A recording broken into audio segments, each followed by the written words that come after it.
Ladies and gentlemen, welcome to Zoom Into Wine. It's time for the show and your host, Ian Blackburn. Good evening, everybody. It's 7 o'clock. Time to Zoom Into Wine. My name is Ian Blackburn, and I thank you guys for joining me this evening as we travel the wine world each week on Zoom Into Wine, talking about different grapes, different places. Tonight, very interesting conversation about production technique, different regional styles, some classics, some new ideas, some new trends. We're calling it a taste of the strange, just for fun. We're just having fun with the name. And we're going all over the world with some really different wines. So let's begin, get into our slideshow. And please ask any questions. My group is coming on board here. We got a nice group tonight. We're thankful that you could all join us for this very interesting tasting. This is not your typical wine bar lineup. We're going to go all over the world and taste some very unique wines. Let's start off with wine number one. This is coming from we're in Armenia, Georgian Republic, not Armenia. And we are going to be tasting an amber. Now, we could call it orange wine because orange is super popular, but they really want to call them ambers. So we'll do that. Now, when you look at Georgia, there are many growing zones throughout the entire country. But this is where the primary growing zone exists. And this is a look at our estate, which is 35 hectares. 19th century palace, beautiful land. Some point in the future, we are going to try to make a trip there. I'm going to try to avoid any Middle East conflicts at that time. And we've got quite a few going on at the same time. So we'll postpone any efforts or ideas of going there for the moment. But I know that it's peaceful in wine country, and we are eager to get over there and see it for ourselves. A look at the property that we are tasting tonight. This wine is described as a tawny colored wine with a golden tinge. And this is because it is a white wine with skin contact put in an amphora type of an environment. But even more than an amphora, I'm trying to try to pull up, my computer will cooperate. I'm going to try to pull up a little video to play in the background. See if I can, again, if everything cooperates. Let's go here and take a look. I'm going to kill the volume. And you can, this is just a really interesting look at a very old part of where wine comes from. And the Georgians have been making wine for over 6,000 years. So they definitely had a technique gravity fed into different types of channels that were created. And then they, in the modern times, started to create these Qvevri, basically large urns that they then bury in the ground, and they're made of clay, and they put the entire cluster into the Qvevri. There's a picture of one right there. That's what a Qvevri looks like. They're done by hand. They're done by artisans. Some of them are, being tested for being thousands of years old. Here's another look at what they would do. They'd bury them in the ground and then be able to service them there. Once they're buried, they kind of become part of the building for a while. They do have little teeny people climb inside of those things and clean them out. There they are being made in the background. And as they get really heavy with all the material inside of them, and that's why it's necessary to bury them, they are porous and they will create a little bit of oxidation. And that is part of why this wine has kind of an amber color to it. I've seen different artisans make these in different video seminars, etc. Some countries call them Amphora. Here they're called Qvevri, and this is an art that they high hold at a very high level.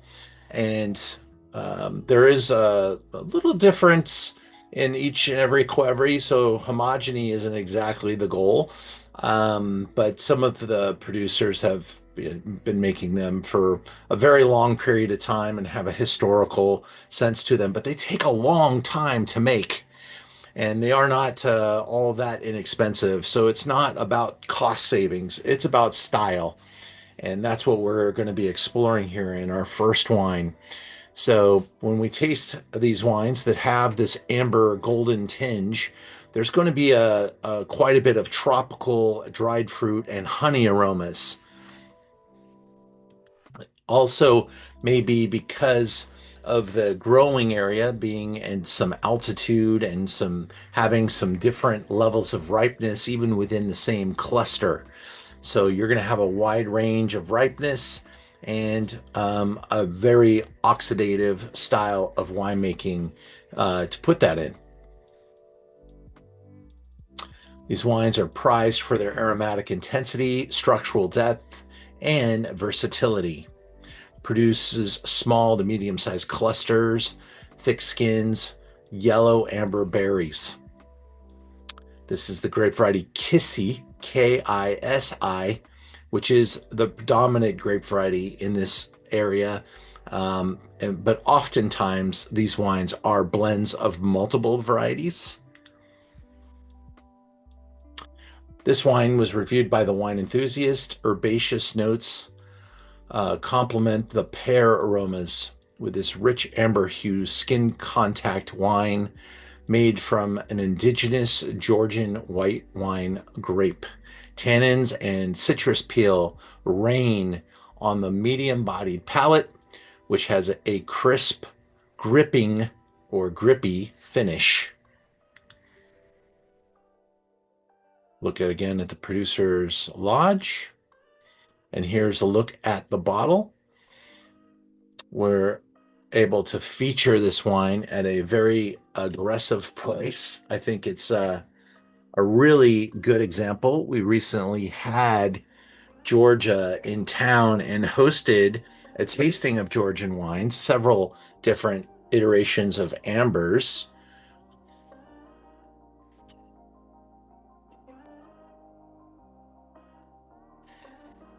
As described, lots of dried apricot, nectarine, some citrus peel, kisses of honey. It's going to go into the wine and get a little more detail.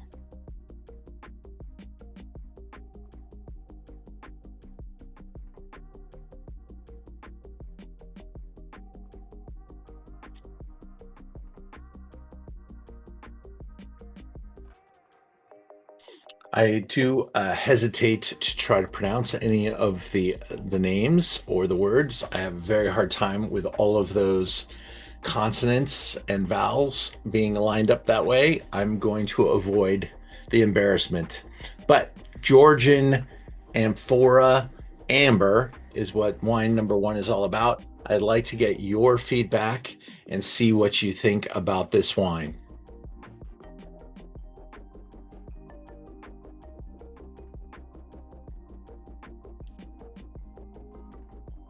I can't say that I've ever tasted anything like that, Ian, but I'm very curious about the food pairing that you would recommend with this. You know, there is a cuisine in Georgian cuisine, actually a really decent Georgian restaurant in Pasadena. And I went there while I was on this assignment to kind of capture a little bit more information. Lots of quite frankly, this wine is not just reserved for fish or chicken. They're going to serve this full-bodied white with some different types of sauces and spices and herbs, and you could have it with red meat, you could have it with fish, you could have it with chicken, but it's more of the stewing, slow cooking type of methodology. A lot of the dishes served, with lots of different herbs and spices and rice, and the restaurant that I had was only a single look into Georgian cuisine, so I'm not an expert, but I do see these wines, making it into our hipper restaurants in Los Angeles. Some of them are just introducing people to something here that's a little different. Orange wines are gaining some popularity with a very different youthful population, but this is more of a classic style. This is not that fun pet nat skin contact white that maybe other people are playing with. This is really kind of an ancient exhibit, the OG, if you will, of orange wine. And so I think there are lots of different applications here. You just have to have a little bit of imagination and think of anything that might, maybe you're cooking or stewing something with raisins or orange peel and pork and duck orange and all kinds of things would go with this. I just think it has to fit your palate, and you have to be willing to open your mind a little bit to access the merits that are innate in this wine. It definitely has a lot of qualities to it. It's a style that may, cause you to scratch your head a little bit and see what you think about it. But after tasting quite a few of them and putting them in a room with several hundred other wines from Georgia, this was one of the better wines of the region and very well received by a lot of people.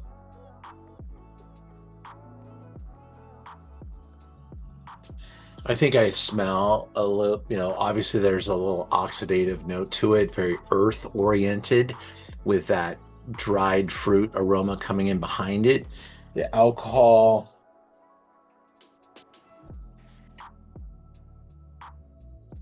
is 12.5, so pretty restrained.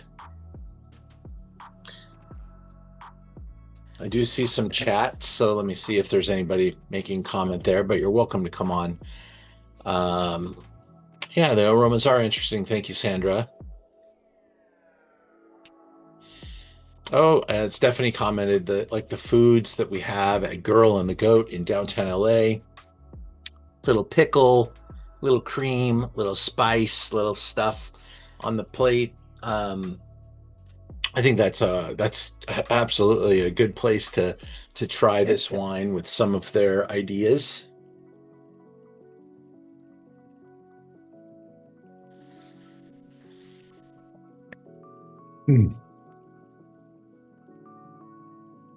I think the mouth is actually quite delicious. It's not sweet. There might be a little bit of a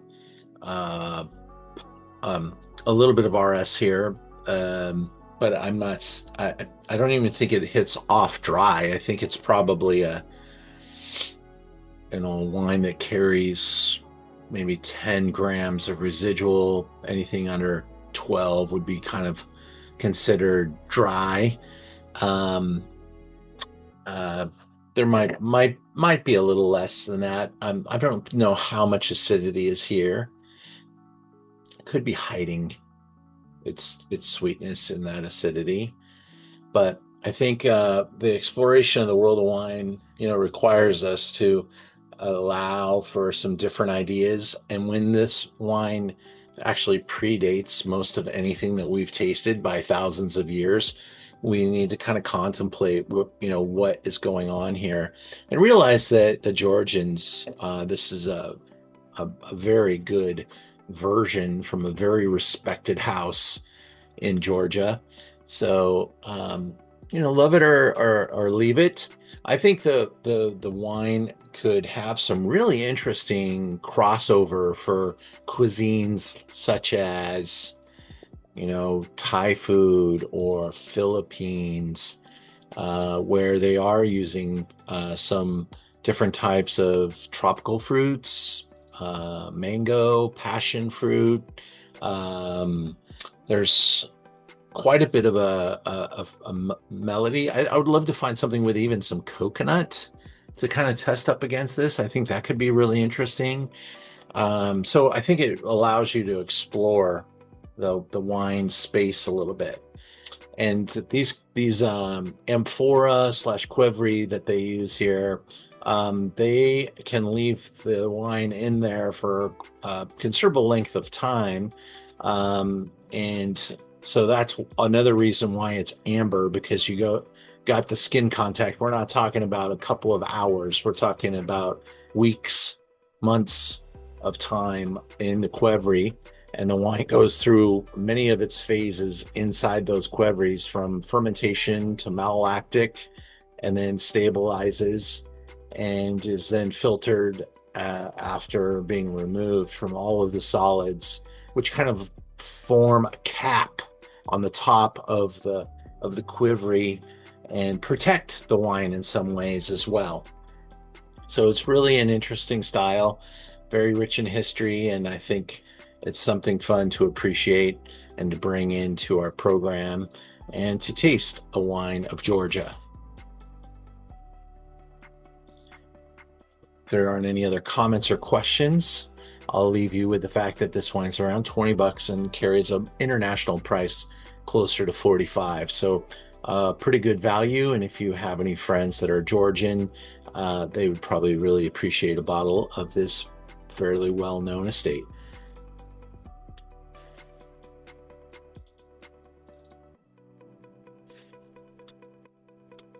All right, we're going to move into our second wine. I think Wendy's coming online right now. So Wendy, we just finished with our amber from Georgia, and we're going to go over to Spain for something really funky that I like a lot. I like the first one too, but we're going to move into wine number 2. We're in Spain. Check out the color spectrum that we're tasting tonight too. Just went from something really orange to something very gold.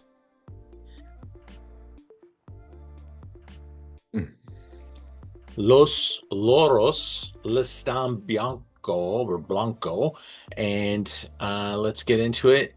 We're down near Toro and Rueda, near the capital of Spain. You got Ribera right there. You've got Rioja way up here. You got Madrid nearby. Winemaker Juan Francisco Farina Perez, pretty well established winemaker. His father had the property until 1998. We're at 1,400 meters in elevation. Juan Francisco calls his project Los Loros, after the laurel shrubs that proliferate the upper parts of the Valle de Guimar.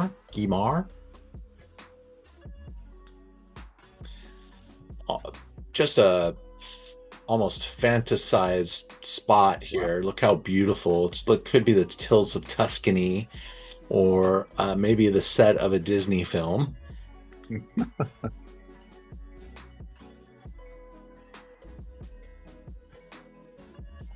Hand harvested and aged on its lees for 6 months in stainless steel tanks under a blanket of fleur. That is what you're smelling. So they basically leave some head space in the top of the tank and allow the fleur to develop on top. It will grow if you don't stir it and move it around. there'll be a fleur, almost like cheese, will grow an outer layer. Wines will do the same thing with the stainless steel tank headspace. That fleur blanket protects the wines from some oxidation, although there's quite a bit of oxidation here, I believe, just by the color. Palmino is the grape variety, also the very same grape variety that we find in white sherry, in very dry sherry, Palomino. The textured wine is got lots of minerality and saltiness with notes of tropical citrus. Bottled with a light fining and just a touch of added SO2, so barely protected. Love to get your impressions on the nose. I think it's really got a cool savory feature to it. Wendy liked the first wine, the Georgian wine, with her mozzarella and prosciutto. Very cool. Thomas, yes, this is very much like a Fino, but has a little bit more body, a little lower alcohol. Sherry wines tend to go 16-17%. Just grabbing the bottle. It's amazing. You get some almonds and Ooh, olives, and this is an aperitif to the hilt. Interesting. 11.5 alcohol, gang. Perfect. Yeah. I mean, that's so cool, I think. I would love it with like a white pizza with some olives, some capers, some fish with capers. I think the food applications here are enormous. And certainly tapa, jamon, queso. Man, I really like this wine. I just think it's very different, and I'd love to hear from more of you about your impressions. I had it with pot stickers tonight. All right, and how'd it go, Brian? Perfect. It was great. Absolutely fantastic. Sweet. Yeah, it worked great, and it kind of had I had a spicy dipping sauce, and this has enough body to stand up to that. Absolutely. That sounds great. Yeah. It was a very, very eclectic dinner tonight with pot stickers and tabbouleh and Tabbouleh. Yeah, and tabbouleh. Tabbouleh and pot stickers. Okay. You were definitely you're embracing the randomness of the wines tonight for sure. Exactly. Here is Palomino. Or otherwise known as Listan Blanco. Young, yellow young leaves with bronze spots, large adult leaves with 5 lobes, depend on the lateral sinuses, round shapes, or obloid berries with a dark hilum. Boy, that's pushing my vernacular right there. I have no idea what hilum means. Maybe somebody can help me. Low sugar potential, and the acidity drops quickly and sharply as it matures. The wine is produced are neutral and sensitive to oxidation.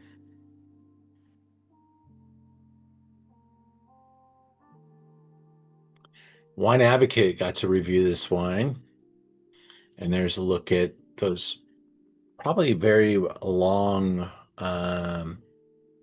cigar type barrels that they're leaving that in, and that probably helped with the oxidation, creating that fleur blanket. 11.5 alcohol, fermented with indigenous yeast and stainless steel, where it's matured with lees that were not stirred. The wine is bottled early, unfined, and unfiltered.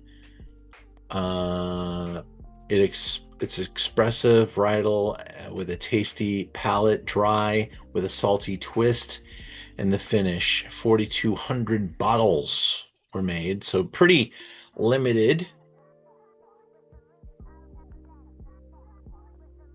Nice little spot there. $35, brought in by a really cool importer.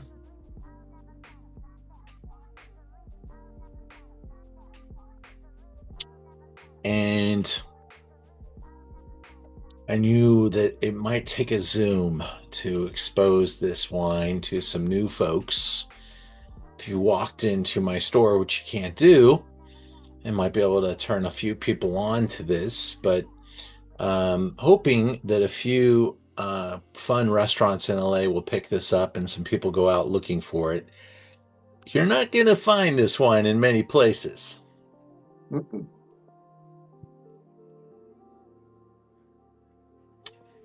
I really enjoy the nose. I hope you are enjoying it as well. And it's okay to disagree and tell me you hate it. I would love to hear from you. I just had, I'm going to read Amy's post here. It says, I just had salmon for dinner. And I think this would have been perfect. Google says hilum is the small, often visible scar or mark left on the surface of the seed where it was formerly attached to the plant's stalk. Interesting. The belly button of the seed. All right.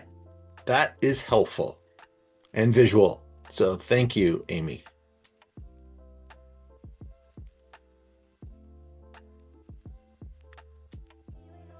All right. You can see we're off to a pretty adventurous start here in our lineup. And that's what we do at Zoom Into Wine. We try to taste, some rock star champions. We taste some values once in a while. We taste some very famous wines. And tonight, it's kind of the antithesis of famous. It's very seldom tasted and explored. So we're covering some different terrain tonight. Next week, let's see. Oh, these are trips that I've got coming up. I thought this was my Zoom list. We have a trip to Sonoma coming together for October, going to Champaign in November, Napa Valley in February, Washington, New Zealand, Spain, and Barolo. If you want to travel with me, please click on to learn about wine and check out all the trips. Love to take all of you with me. It would be a great, we could do a Zoom on the road with you guys. That would be fun. One of the places I got to go a couple of years ago, Portugal. Absolutely fantastic visit. And there's so much to learn about Portugal. Don't even think about trying to learn Portuguese, but the food, the place, the wine community, the spirit of the place. You just don't hear a lot of problems going on in Portugal. I know a lot of Americans have moved there, and it's quite a destination, and quite unique, especially in Europe. I think it's so unique to Europe. I mean, I know a lot of Portuguese people live in South America as well. And so it's probably got a lot more in common with parts of South America than it does with, say, middle of Europe. And tonight we're drinking Pato, Filipa Pato, one of the famous brands of Portugal, especially in the name of Baga. Baga is the grape variety. We're in Bairrada. Bairrada is near the coast, near Down and Lisbon. It's right sandwiched between the Down and Lisbon. Filipa Pato and William Wouters are the winemakers. They focus on indigenous grapes only. Minimal intervention, very natural path. And this brand is 100% biodynamic. If you've never met a biodynamic winemaker before, it is something different. Biodynamic winemakers have a look in their eye because they are trying to cooperate with Mother Nature and fall in line with lunar cycles. And you can see that in their very tired eyeballs.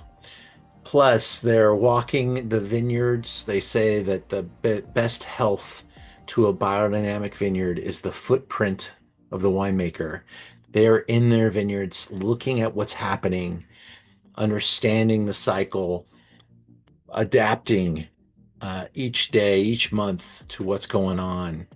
And I've loved my conversations with biodynamic winemakers. I definitely believe in the power of the moon and the way it impacts things. I'm not so sure I believe in all of the things that biodynamics require, but they've been doing it a long time, and until you understand, it's hard to question. So I remain open and I remain appreciative, and I will say that I think biodynamic wines tend to be the most interesting of wines. I'm not sure you can taste biodynamics, but I think you can taste manipulation, and I've never found manipulation in a biodynamic wine.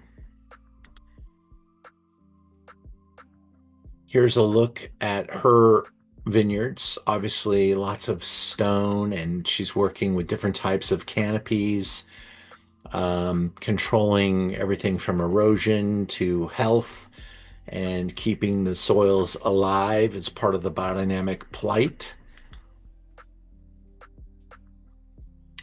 So this wine, which we want to get into the blend, is going to be, or process, I should say, fruity character with soft tannins, shows deeper, brilliant cherry color with a well present. That's an interesting way to say things. It sounds very English, or maybe translated.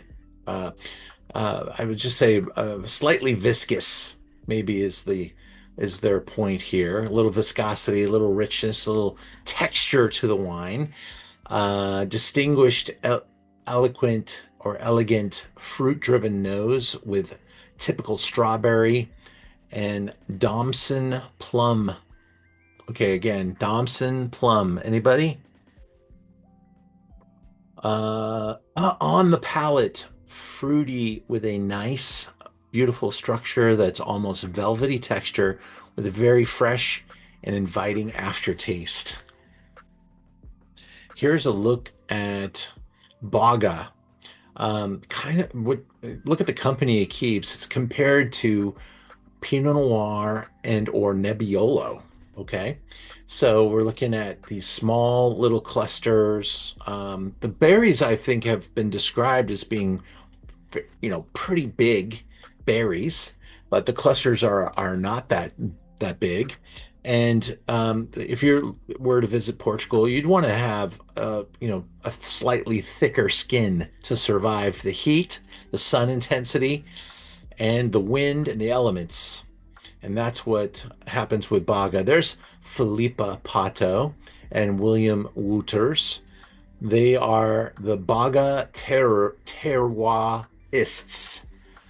And so Baga is not the first grape variety that the world is going to learn about, but you might walk away from a Portuguese tasting going, wow, Baga.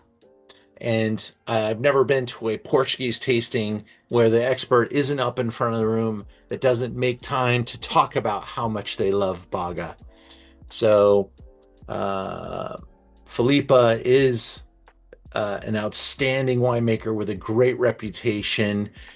This wine sells really well through the store, and I almost have gone like the entirety of the 2003 into 2004 without tasting this wine. It just whipped right through the store. So when the 2004 came in, I said, let's get it involved.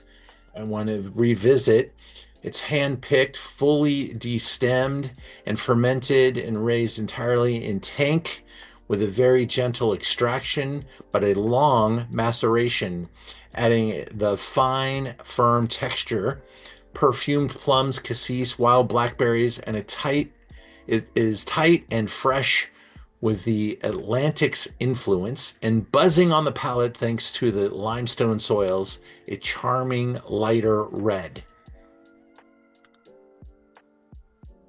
That's a look at the older vines. They are untrained and untrellised, but they also have younger vines that are now trained and trellised. And here's our Baga at $21.95. This is a great value, as most wines from Portugal kind of hit that, wow, I can't believe how good it is for that price button. And so we had a Portuguese tasting just a few weeks back, and we explored a lot of different things with a very small importer. This one's brought in by a company called WineWise, and they have really long-term relationships. And they went around Europe and got like one wine from Portugal from this grower and one wine from another region.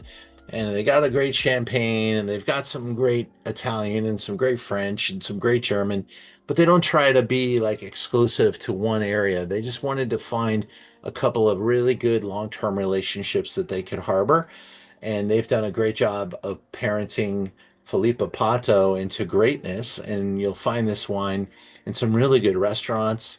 I think for the price, it could be a really interesting wine by the glass if anybody knew what Baga was. But let's taste it together and see what you think.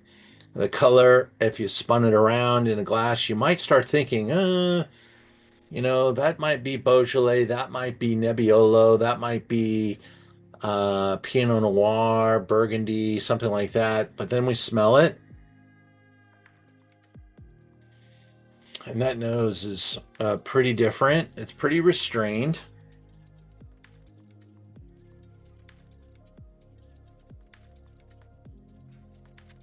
12% alcohol.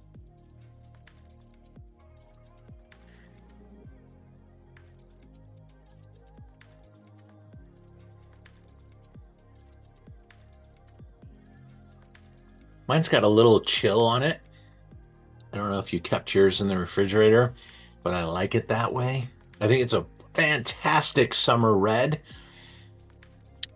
Someone had salmon tonight. This would be great with that. This would be great. I would love to take this out for sushi. I think there's a lot of umami links. I love red flesh fish and light-bodied red wines like this. Got a couple chats. Let's see what you're saying. Portugal was a great trip. Yes, Stephanie. I'm so fond of the memories we created there. It was great. We went to a winery and they cooked us an entire lamb. Or was it a goat, Stephanie? I can't remember. Might have been a goat. And it was one of the workers, and it was just this magnificent meal. And we were drinking just really good stuff.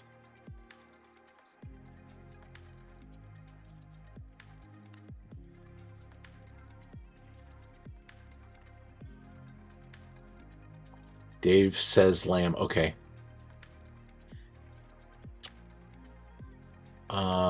Wendy, you've got some dolmas. Very nice. I think that would be a good choice here. Any other comments about Baga? I think, Tom, you might like this wine. Yeah, I do. I don't know if anybody said this. I was distracted for a minute. This actually reminds me, in a way, of a really nice Beaujolais as well. And it feels like it would. I don't know how the Bagas age. I'm not that familiar with them, but Beaujolais when young and Beaujolais when a bit older is a completely enhanced experience. And I just wonder if this would do the same. But I was getting the summer red thing that you mentioned too, big time. Cool. Yeah, all very good points, and I think it is dependent on the producer. And I'm sure this wine will be absolutely magnificent for several years to come. I'd love to see what happens with a little bit of bottle age. I'm not so sure I would want to take this out 10 years, but Filipa probably has some things to say about that. And maybe someday in the future we can get her on a Zoom and talk to her about some of those questions. That would be really great. We also carry the Sister White on our website from Filipa Pato. So pick both of them up. You'll like them both. And for $20, this is just rock star stuff.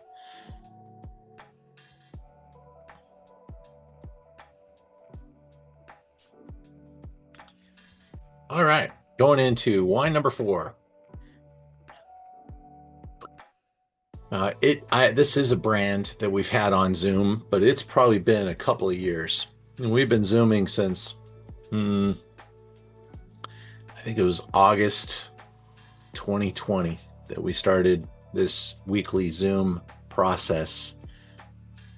And wow, I can't imagine how many jars we've used. Thousands and thousands. But this is a producer that I respect very much, Rene Barbier. He and his wife own the brand called Dido, and we've had them on a Zoom together in the past. He is a name unto himself and makes some very important wines of Priorat. Clos Mogador is his employer, and Dido is the brand that he makes with his wife. Montsant is kind of the outer area. If you went to the heart of the region, it would be Priorat, which is this like center of earth type of, like inside of a volcano type of a place. And then the outer side of the hill or mountains is Priorat. It's very steep, very stony, and there's buku minerality in these wines. Now, these guys are hypersensitive to the ecosystem and to everything that they can with what they have to work with to keep the most natural path between the vineyard, the winemaking process, and the bottle of wine in front of you. As that's kind of their statement, their mission is to make wines that are really kind of a result of great vineyards and appropriate guidance, but not forceful winemaking. Here's a look at their hillside, which that is a water tank for the city below, right on top of their hill. You can see the stone, you can see the steepness of the site. Everything is done by hand here. Montsant is the appellation. We are drinking 2021.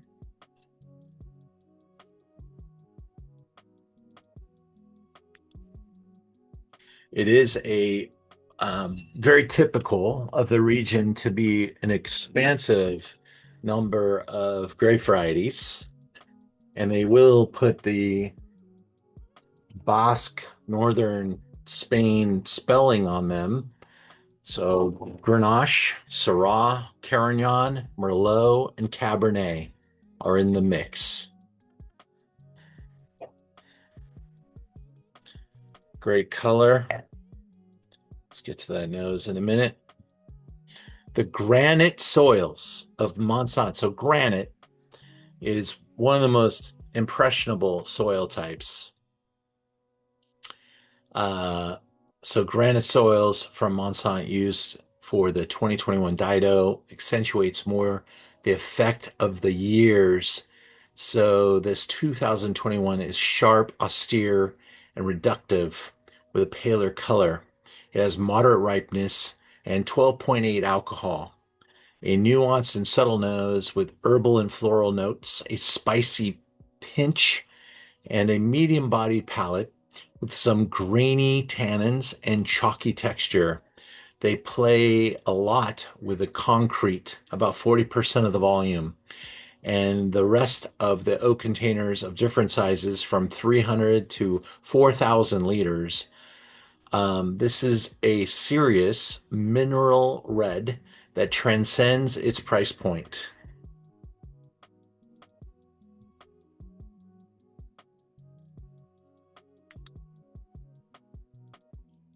There they are. Look at the hills around them. Look at the terraces. It's raw. They look so cute and spunky.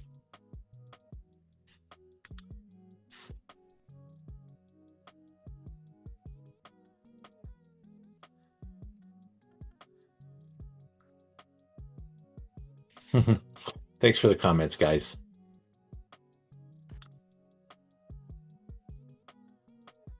So, I guess when I was putting this together, this is probably like one of the most classic wines that we're having in the lineup, although there is something maybe about the name, the packaging, their spirit, and La Universal. They're so outer worldly. And they kind of break some of the norms back, and maybe undress some of the classic winemaking things that they do. They're definitely inspired by different forces of nature. And when you talk and taste with Rene Barbier, you feel his emotional connection to the wines. I have not met her in person, but we did Zoom with her, and I think they're, perfectly, in sync with that emotional kind of connection to their wine. I would really love to be sitting down drinking this with her in the room, and someday that's going to happen when I take a group to Spain next year. We'll be going to Priorat and to Montsant, and we have already talked with them about hosting us for a meal at their winery, and so I'm very much looking forward to that. Let's get into the nose.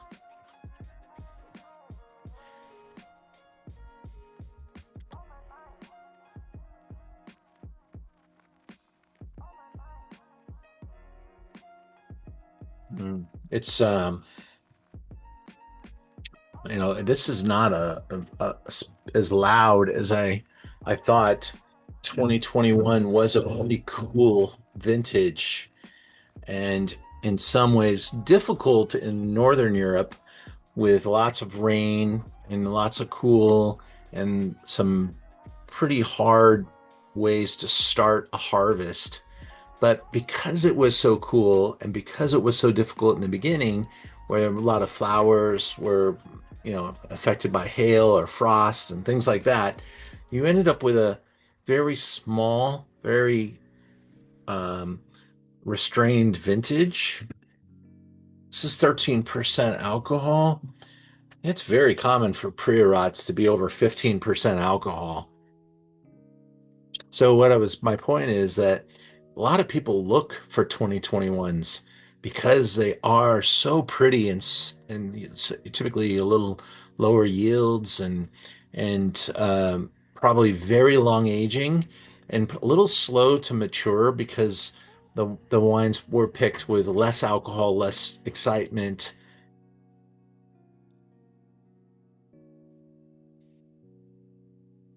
I love the earth orientation that I'm picking up on the nose. It just really sends you into like herbs and dried shrubs and the smell of desert chaparral and olives and things like that.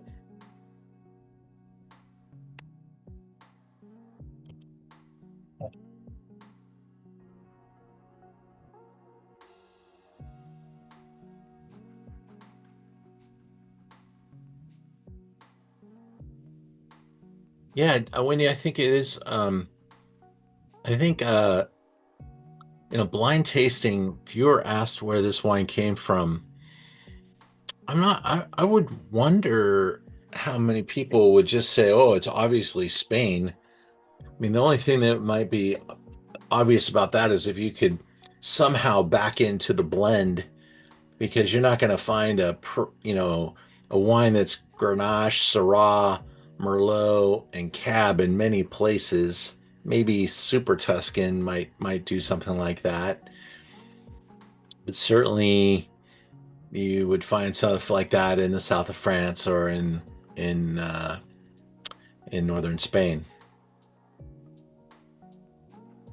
I'm really enjoying the nose. I think the mouth is a little restrained and may just need a little time to to open up in front of me here. But I think with food, it would be a knockout. This one's just not as like mouth filling as a cocktail wine might want to be. All depends on your personal choices, but um, I really enjoy this style of wine. I love breaking a bottle of this out with company over a great meal, and this is absolutely a food wine. And I think you could have it now, but take your time. You've got plenty of time ahead of you to open it.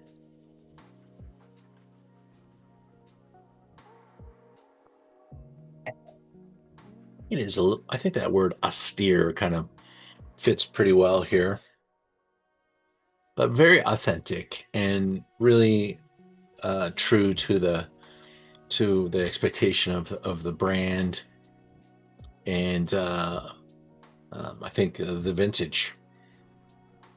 We'll go back into our slideshow and see where we're at. Thanks for the comments, guys. Really appreciate it.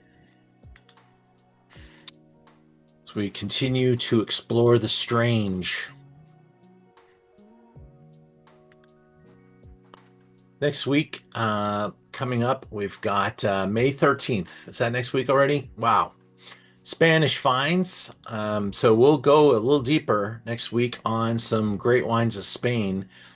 I will warn you that we may change up a couple of things, but wow, what a great lineup. This Chocolina is going to be our big hit next week. If you've never had Chocolina before, that's that word right there. That one I can say. We'll have a Rueda, a top. This is $60 Albarino. Top of the food chain stuff. So beautiful. Whoa.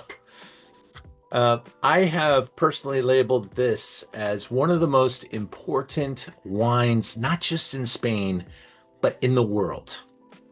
Because at $70, I think this is one of the great wine finds on the planet. We just got the new current vintage 2013. A month ago, the current vintage was 2012. So we now carry both of them.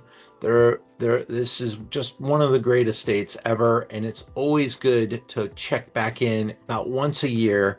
We show the Tardonia. This is the Reserva. The Grand Reservas now sell for somewhere between $400 and $500 a bottle. In fact, yesterday I sold a very old Grand Reserva for $750 a bottle. And if you're a 68 baby like me, this is the wine you want to go find. If you're a 55 baby, like some of you might be, this is the wine to go find. And it will be expensive and it will be worth it. It definitely keeps up and ages like a Titan. We'll taste Pago de los Capellanes, which is a very successful Ribera del Duero producer. And then a champion, which we've tasted several different wines from Alto Moncayo before, but we're going to taste their 21, a champion Garnacha, a big explosive wine from Alto Moncayo. Look at that 95-point score. So look at those scores. Come on. And they don't usually score Chocolina because this stuff is like drank like water and fresh and bright. And it is a really good version. So I think it's going to be a lot of fun. I think you should join us. Get a tasting kit. We're going to try to go for 20 folks next week. So if you are inclined, sign up by Friday because I got to make a decision how far out we can go.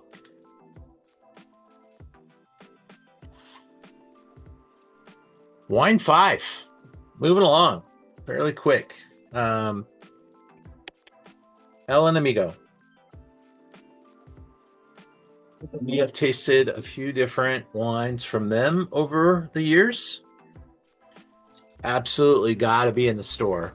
Their wines are just so good at every price point, but I've never had one at this price point before. This is a new kind of like thing that they're doing. Mendoza. If you've never been there before, again, we've taken people to Argentina twice.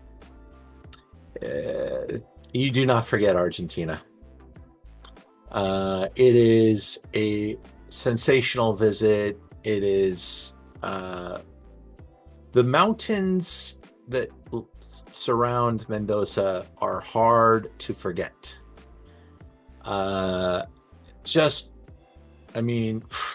They make you feel so small. They're so enormous. They're covered with snow all year round. And it makes Mendoza one of the great winemaking places on the planet. And then you take a couple of really talented, wise winemaker types like Alejandro Vijal and his partner Adriana Catana, and they are El Enemigo.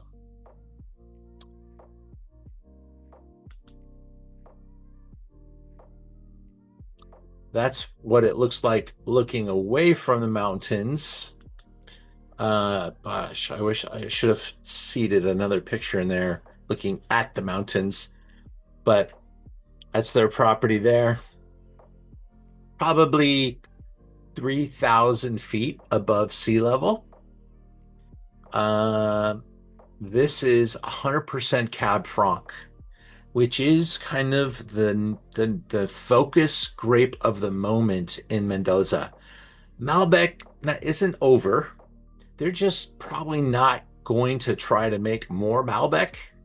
And in fact, because they own so much vineyard, maybe they overplanted some Malbec. Maybe they will do some different things. You know, what is next is always the question, and Cab Franc is the answer. Cab Franc, of course, is one of the parent grape varieties of Cabernet Sauvignon. Cabernet Franc and Sauvignon Blanc got together to make Cabernet Sauvignon. But Cabernet Franc is a mother grape variety, and it has a really distinctive nose, a very distinctive structure, mouthfeel, and characteristic. And I think it's very befitting for Argentina. And I do expect, if you look at the scores of these wines that are coming out of Argentina, they're huge. They're going to win some favor. This is 90% Cab Franc. I thought it was 100. 10% Malbec. Okay. Versatile red wine grape known for its herbaceousness, pepperiness, fruity notes, often hints of raspberry, violets, and tobacco. And then Malbec, of course, dark and inky color, a little more structure.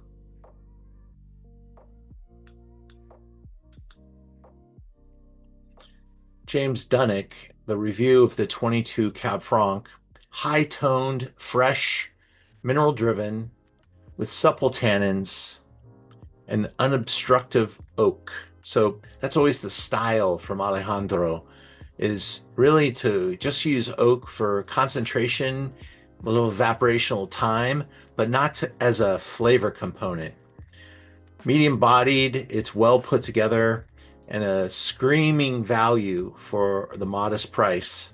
This will age well given the nature, mouth-watering acidity, and firm structure. Cellar through 2037.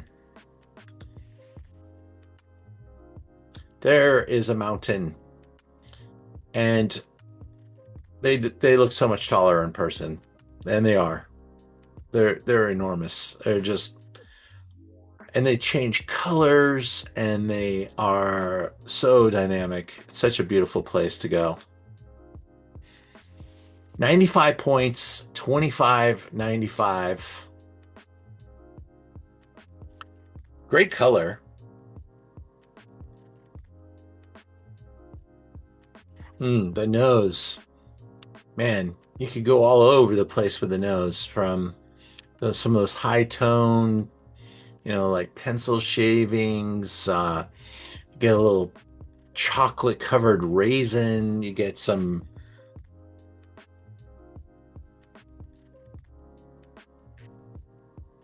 Ooh, it's making my mouth water.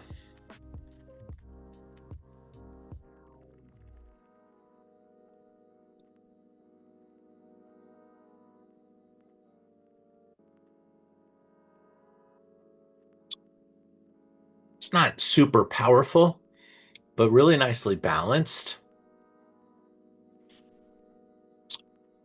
I want to check my tasting note and see if I say that there's 10%. I do. Okay. Here's the score. Suckling 94, Advocate 93, Dunnick 95. They liked it. And this is a brand that it's no stranger to 100-point scores, by the way. If you search my website, let's see what we even got left from them, because I think somebody just came in and stole all my really high scoring stuff from them. Yeah, there's a 99, 97. Yeah, the third one. But look at these. These are 128, 124. This one's $25 for 95 pointer. That's a value right there. Very likable. Very I think this is, of all the wines we've had tonight, this is the one that's going to have mass appeal. I think the other ones, you'd have to pick your wine tasting partners carefully. Maybe wine number 1 from Georgia. You got some Georgian friends, or people that like some little bit of spice, or to play with that little bit of sweetness. I think the wine number 1 will be a fantastic food wine with the right type of food. And I love the idea of having like a curry or a stew that had some sort of a dried fruit component. Wine number 2 from Spain with that fleur, hyper unique. And I'm going to promise you that if you guys don't buy this wine, I probably will drink it all, because I'm going to take this out and blow people's minds. I think it's weird, cool, and different, and a very decent value. Wine number 3, the Dinamica, will be one of our top selling SKUs. Wine number 4 from Montsant. Probably bought this right before they changed importers, and they're probably already selling the 24. So the 24 is probably on its way. I've got the 21, and that's not a bad thing. The fact that I took a pretty big position on the Cab Franc, I actually bought 120 bottles, so it's moving through pretty fast, and I think it'll continue to do so as people try it. And I dare you to find other $25 wines that can keep up with that. We're going to move into a totally different state of mind with our 6th wine, and I need to look at the chat before I get there.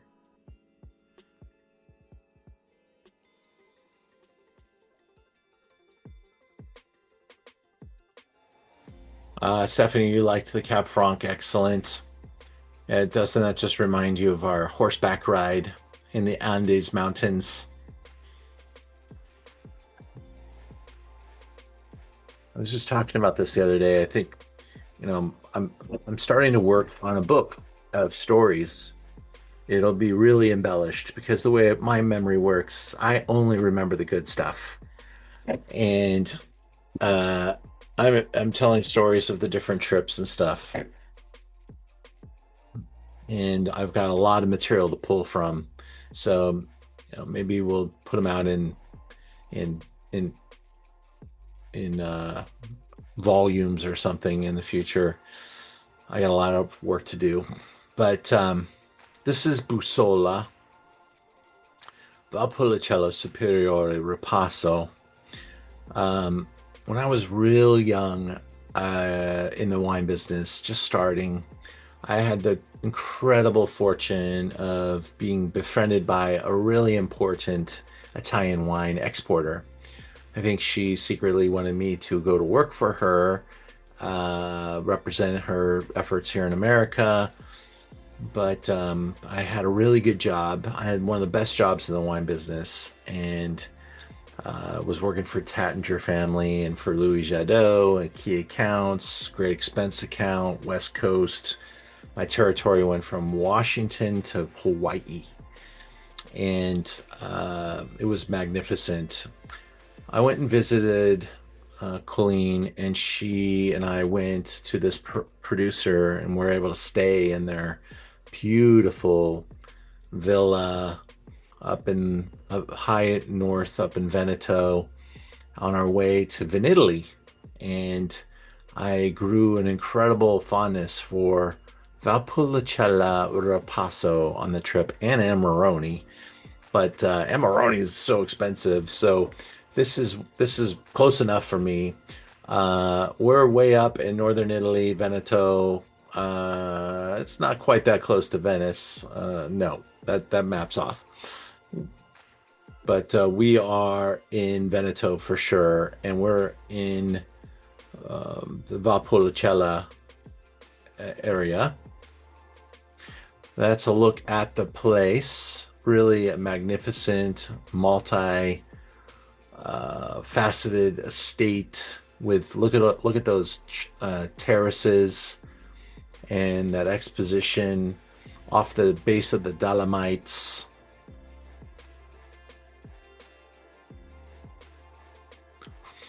Giuseppe and Paolo Bussola. First vinification was 1983.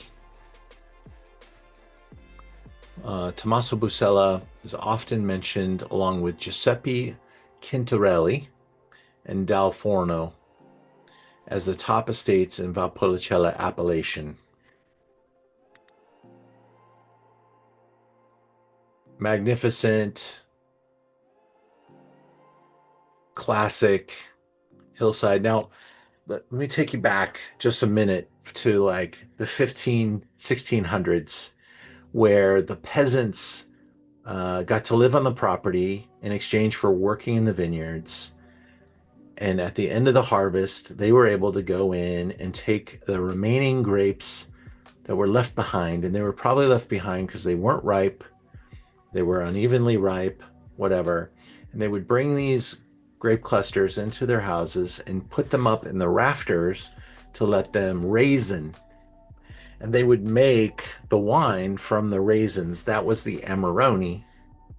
Well, to improve the base wine, Valpolicella, they took the skins of that Amarone and they would plop them into the Valpolicella and enhance the flavors of the Valpolicella, and calling it Valpolicella Ripasso, or to pass back over the same raisins that were used for the Amarone. And that's what we have here. On the nose, ripe red cherries, dried plums, blackberries mingled with earthy tones of tobacco, leather, and subtle spice. Palate is smooth, full-bodied with velvety tannins. Now, a lot of wineries actually do this exact same technique, and maybe they don't even tell you that they're using Ripasso, But let's say you have a thin old base wine, a generic base wine from some young vine vineyard or some, and you had all the skin material coming out of the great wine that you're going to make for the tank or for the showroom, for the tasting room, for the wine spectator. So why not just take all that skin and just plop it into a tank of less interesting stuff and see what you could do with it. And by the way, there's no slouchy wine coming out of Bussola, but by amplifying it, they're turning up that volume knob here, and that's what's happening. Great richness, classic varietal blend, Corvina, Corvione, Rondonella, Molinara. These are the Valpolicella grape varieties that are used to make Amarone. Here's James Suckling's review and a look at Giuseppe. This has an Amarone feel to it, at least on the nose, with spicy dried berries and that signature heady feel. Full bodied through offers fresher currants and berries and a long finish, well supported by medium grain tannins. Delicious, the real deal for Ripasso. Drink now.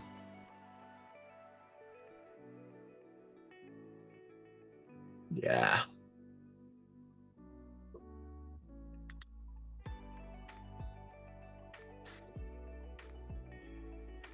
great site. You can see, look at that trellised vineyard up here.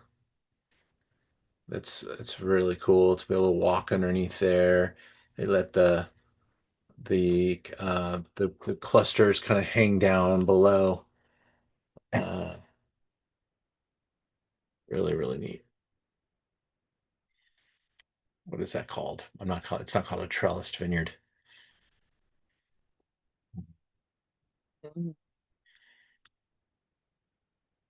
We're 31.95 now. In Amarone would be 135 they make some higher selections of this wine as well that can carry a 7, 8 in front of the number. This is their more modestly priced version. It's really great to have it with a little bit of time on it. I think the current version would probably be 21 or 22 already. I've had this in the store just maybe a year.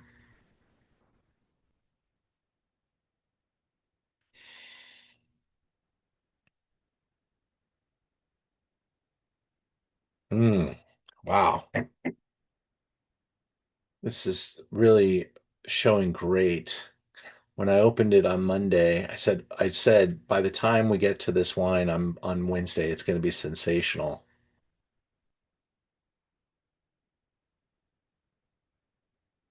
Like blood orange, right? Almost like a thick cherry, like those cherries in syrup.